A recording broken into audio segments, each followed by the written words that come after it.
¿Qué tal? ¿Cómo están? Gracias por estar en Sin embargo al aire. Y pues les comparto mi texto para este día 7 de octubre. Trata sobre la urgencia que tenía Norma Piña de mostrarse oposición ante la presidenta de México.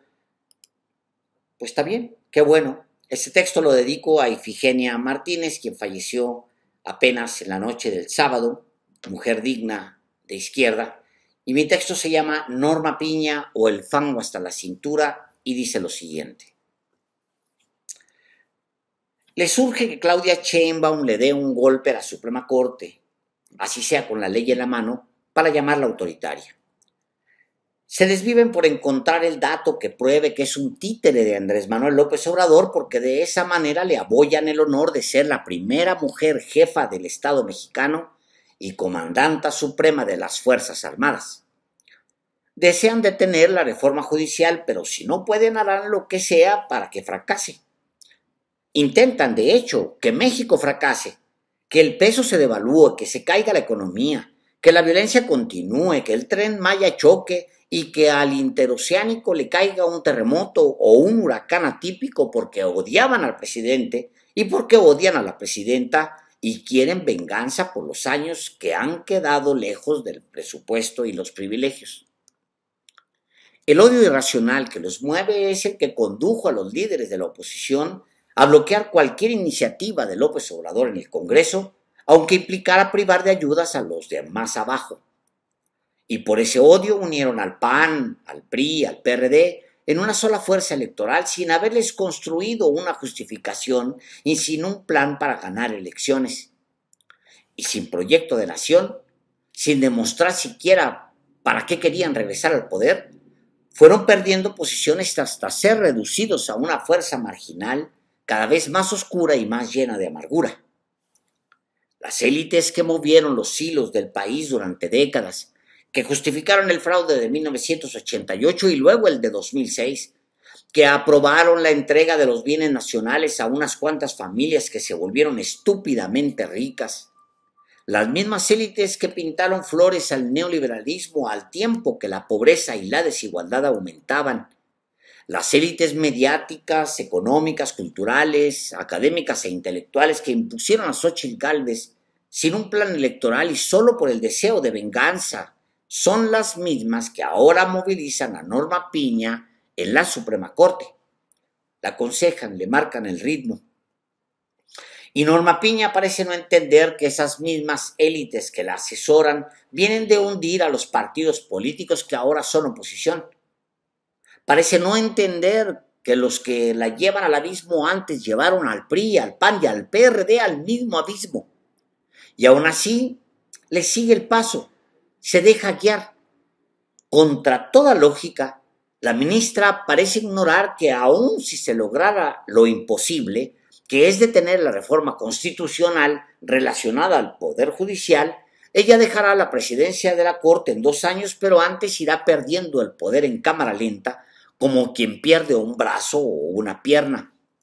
El ministro Luis María Aguilar Morales tenía marcada su salida este mes de diciembre de 2024.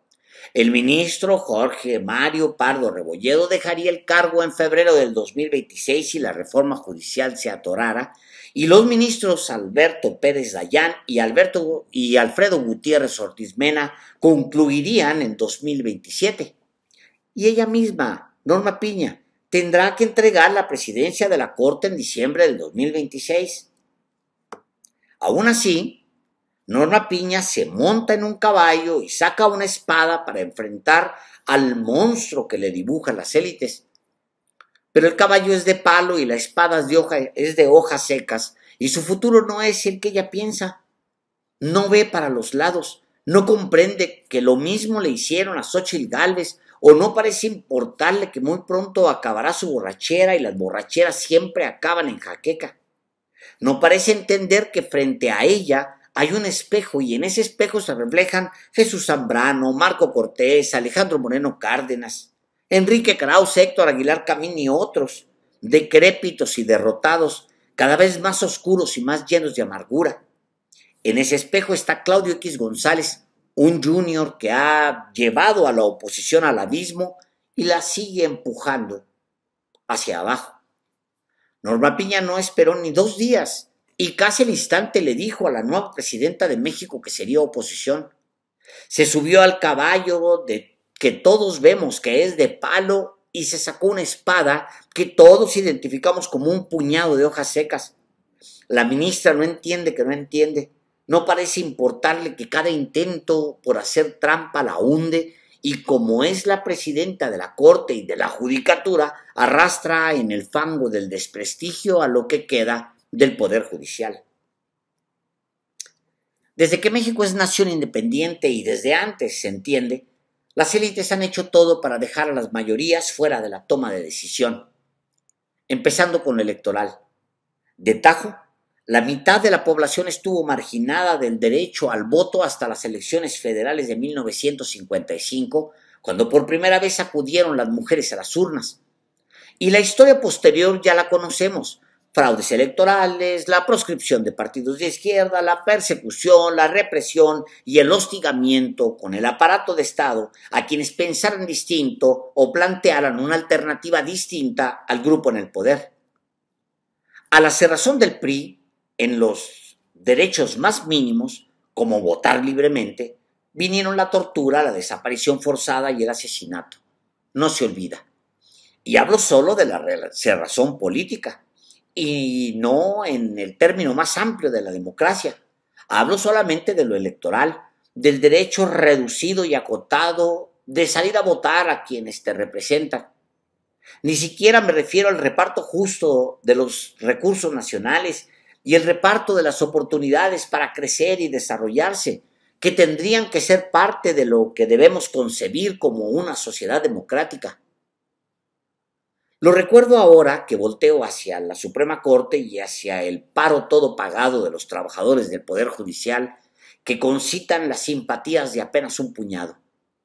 Desde que México es nación independiente, el Poder Judicial se considera una élite privilegiada e intocable y ha hecho todo para dejar a las mayorías fuera de la toma de decisión.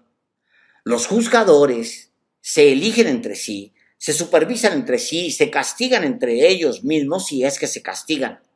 No generan ni han generado un peso partido por la mitad, pero derrochan los presupuestos como si fueran príncipes. No imparten justicia, pero si la gente se levanta en su contra, le gritan que es una injusticia.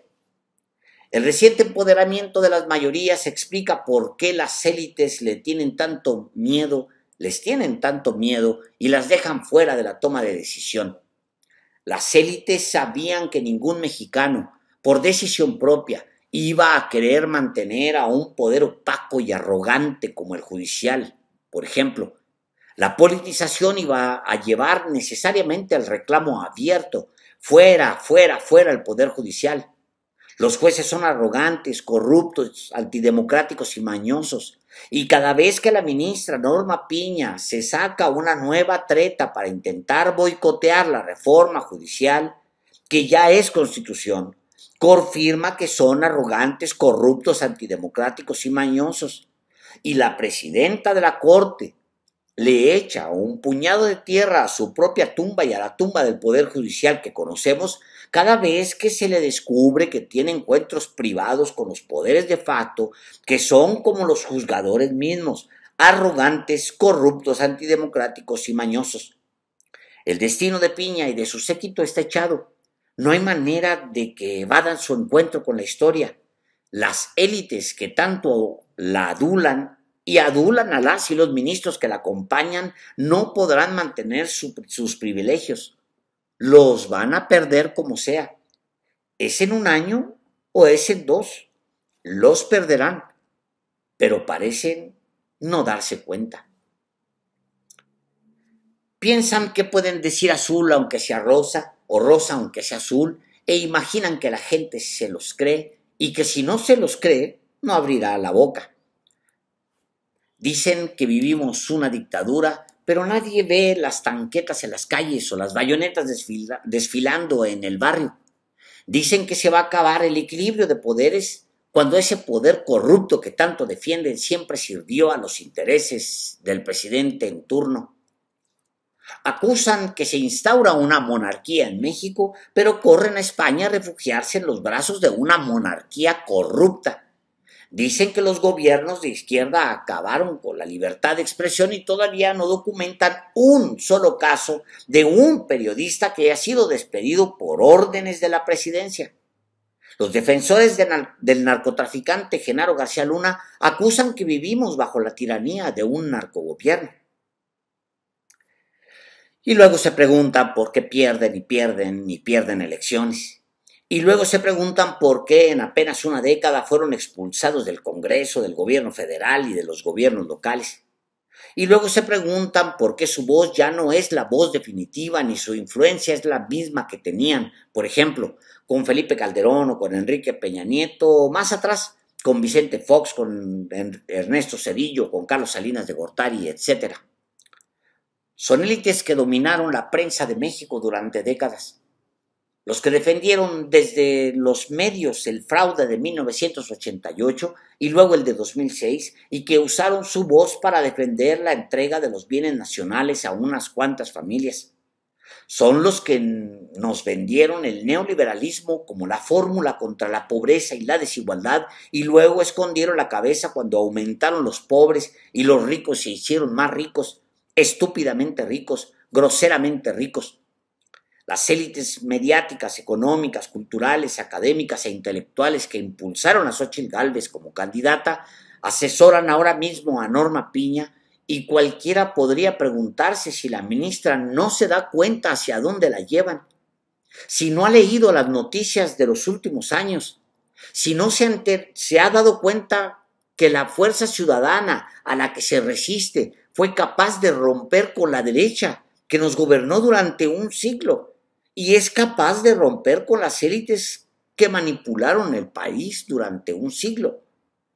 Norma Piña piensa todavía que con acuerdos de escritorio y con patadas desde el privilegio podrán continuar ella y quienes la acompañan en ese nido de impunidad que todavía los protege.